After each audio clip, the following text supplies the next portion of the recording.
The most shattering phone call I've ever received came in 2005. "I'm so sorry, Isabelle," my doctor said. "It's breast cancer. You'll have to go to surgery." Thus started an odyssey that continues to this day. The next step took my husband and me to a cancer center where, as far as I could tell, everybody was speaking in tongues. They seemed to think we should be in a hurry to understand what they were telling us. But there were unfamiliar medical terms, strange sounding tests, options for surgical procedures, clinical trials, on and on. The new information went mostly over our heads. The only thing we heard for sure was that I had a very aggressive type of cancer and I didn't have the luxury of dithering around. It had to go. Decisions had to be made on the spot. Also, a lot of labs, x-rays, and tests had to be done, all of which would culminate in some type of devastating surgery, and all in the next few days. I spent more time dallying over the selection of a new car than I have on the choices I needed to make sure that I would even have a future. Frantic, I visited the Cancer Center's library in hopes of some guidance from other patients. Prowling the shelves, I looked for information that would help me decide which procedure would be best for me. But sadly, I found no patient stories of any kind. Okay, I thought to myself, if I can't find a roadmap that works, why don't I create one for other patients coming after me?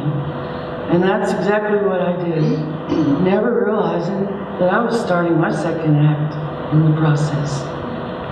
As I proceeded through experimental surgery and chemotherapy, I wrote about what I found along the way.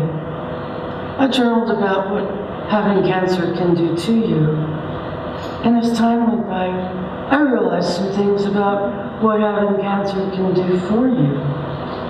For instance, I soon learned that cancer doesn't happen just to the patient. It happens to the whole family, to friends, coworkers, and neighbors. Everyone feels the impact of a loved one who gets cancer. I wrote it all down with no clue that I was giving birth to a book. I called my paper A Woman Under Construction. And my original intention was to write something to be available to patients in that particular library. But thanks to well-meaning friends, my little story found a publisher and wandered off by itself. Soon, I began receiving cards and emails from around the country. I read precious letters thanking me for helping someone understand a loved one's illness, for helping someone find courage and hope, for unraveling the confusion of a new diagnosis. Passed hand to hand, my book went where I guess it was needed, with very little help from me.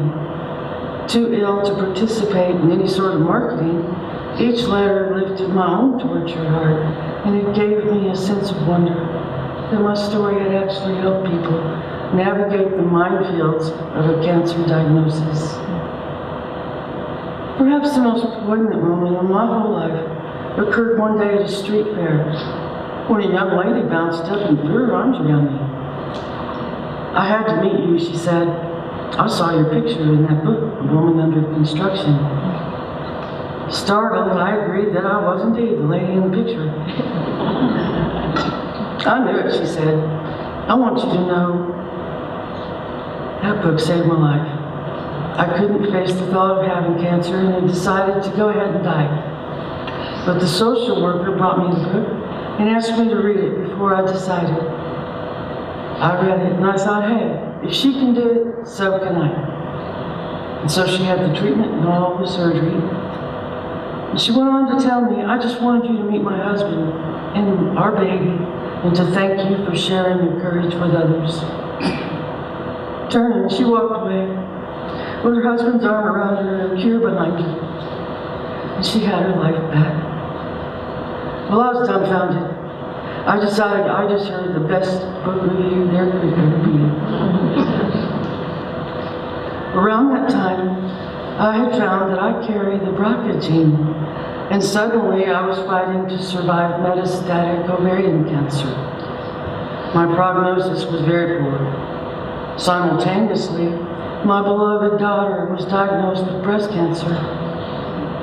Together, we went to chemo loaded with craft projects to see us through those difficult times.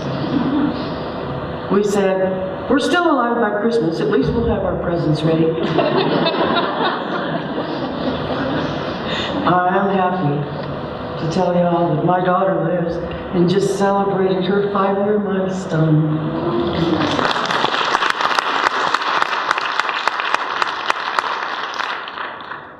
But as for me, having ovarian cancer is kind of like having a deadbeat relative. It keeps coming back. It keeps coming back with its grubby hand out, ready to take more than I have left to give. I'm currently on my 5th occurrence, and maybe I'm just a stubborn old broad, but I like to think of myself as a survivor. And yes, it is a hard road home sometimes, that's true. Sometimes I lose track of which surgeries I had when, or how many kinds of chemotherapies I've taken. I often forget whether my hair is coming or going. But I progress through treatment after treatment. Sometimes I get so tired, I would cheerfully lie down on the floor in Walmart if only my pride would let me. Even my own brother said to me one time, he said, boy, you sure are taking a long time to die. Well, you gotta love brothers. You sure love mine. But I live and I love my life. Thank you, Dr. Cragen. I love my life every time I see another Christmas or another birthday or a gorgeous morning or a new baby in the family. Each event is a win and each day is a new miracle. And when I'm worn out, in strength or spirit, I think of those cards and letters from places like Tampa and Bowling Green and Milwaukee, and especially that sweet young lady who lives in Little Rock. My gift to other cancer patients came right back home to uplift and encourage me to write another book. God willing, my second act will bring more comfort and hope to even more people. Thank you.